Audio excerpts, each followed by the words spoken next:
Our second speakers are Abby Kerr. Abby is a financial advisor with Mayor Price Financial Services in Charlotte. She's a 1972 graduate of Catawba College and a member of the Board of Trustees. Abby says she couldn't make up her mind when she was growing up of what she wanted to be, so she just didn't make up her mind. She just let whatever happen, happen. I'm glad to be here, ladies. I want you to notice that I have my iPad, and I am the oldest person in this room. Well, I'm sorry. Darlene has a few, but I am technologically advanced. Now, I might read, I just told Mona, I might be reading my cruise list rather than my notes here, but I'll try to do the best I can.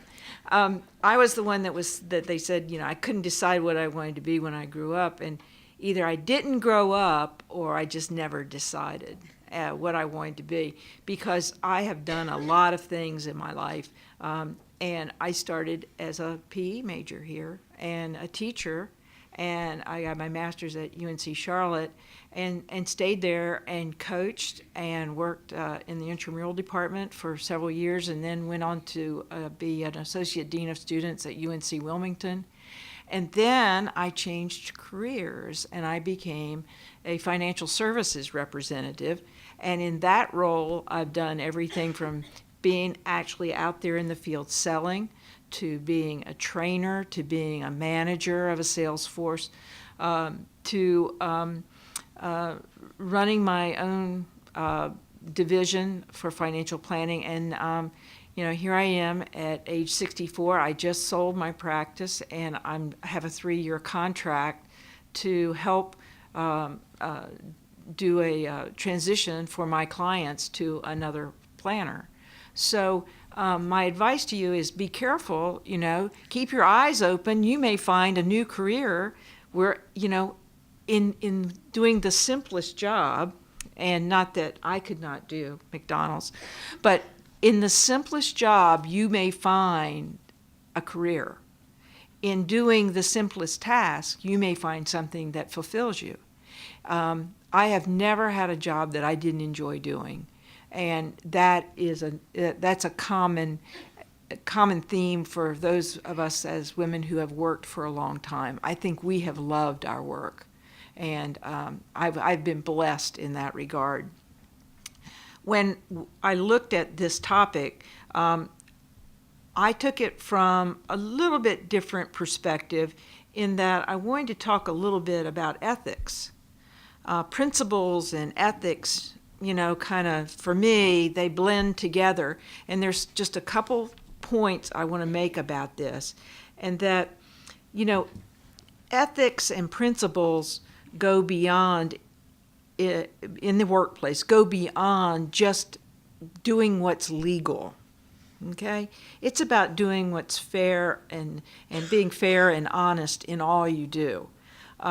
We are lucky at Catawba to have an emphasis on ethical behavior, and it's one of the things that I love best about Catawba. But, at a minimum, when we talk about standing by your principles and behaving ethically, at a minimum, you obey the laws and regulations. But beyond that, there was a good definition that I found. It says, do no harm to your customers. And your customers could be students. They could be anybody that you interact with in your job. Do no harm to customers, students, clients, fellow employees, or competitors through deception, misrepresentation, coercion, or discrimination. That's a pretty thorough examination of when you're confronted with a situation, no matter who it is that you're interacting with, that you're able to come up with a way to be fair and honest. And what would that look like? There's some simple things, when I interact over the years, it's as simple as, don't tell a lie to your supervisor, or your coworker, or your competitor, or your client. Don't falsify a record. Don't sign your name to something that you shouldn't. Don't sign somebody else's name when it shouldn't be done. The simple things in life, these are things that will come back and haunt you. Conflict of interest. When does a gift become a bribe? Small things, is it the amount? It's really what you do with that gift as a result of receiving that gift.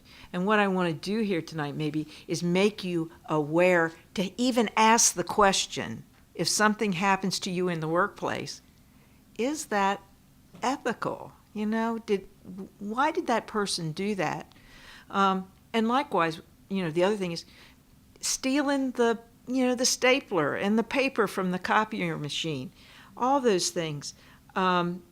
Leaving early from work, So it's the simple things, but it will impact how people see you as an employee and how your coworkers see you as fellow employees.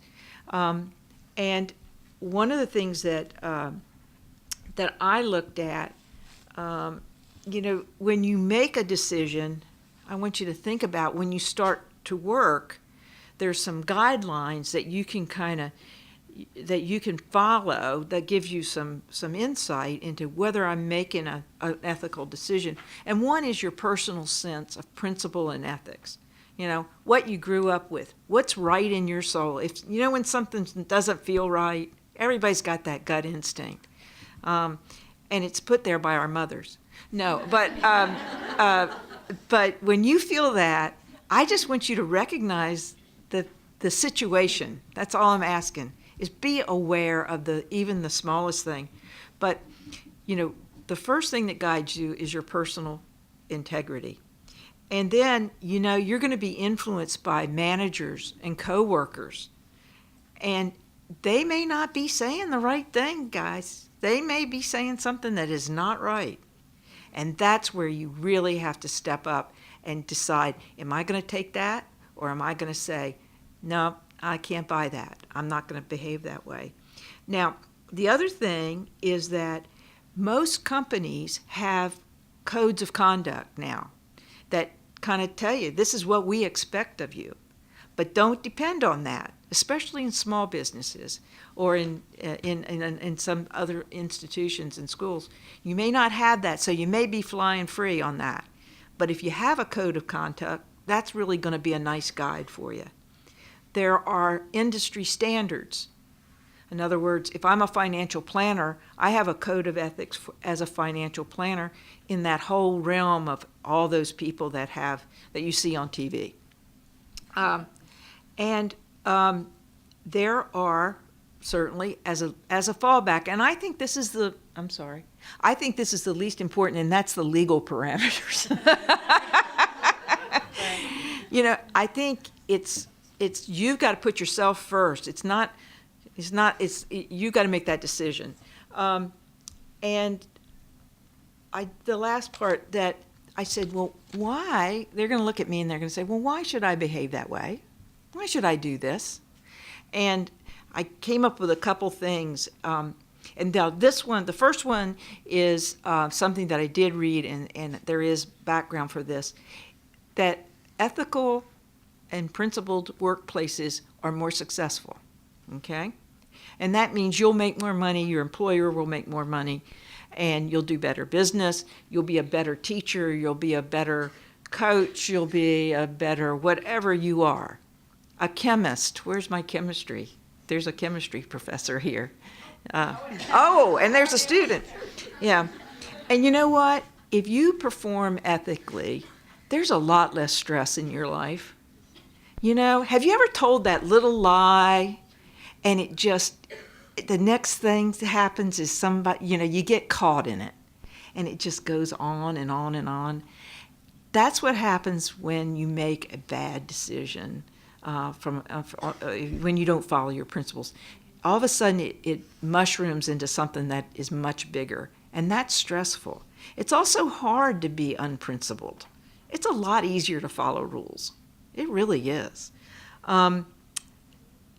This is the most important thing I think about acting with honesty and fairness, is that it breeds respect and trust. in your coworkers, in your friends, in your employers. And that translates, in my book, into promotions. And when somebody trusts you that you're going to behave in a certain way on a consistent basis, they're going to be able to say, now that person has some leadership potential.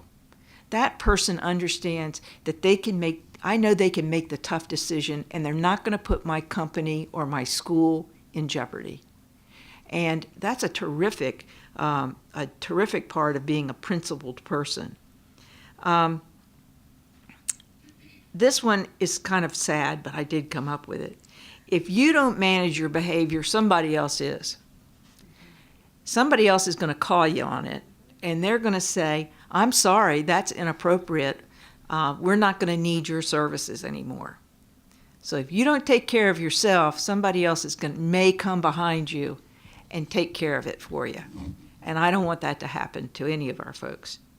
And remember that your reputation endures, whether it's good or whether it's bad, it's going to be there with you. So don't start off on the wrong foot. Get out there, do the right thing, and I know you'll all be successful. Thank you. Thanks, Abby. I think they've both given us some really good guidelines.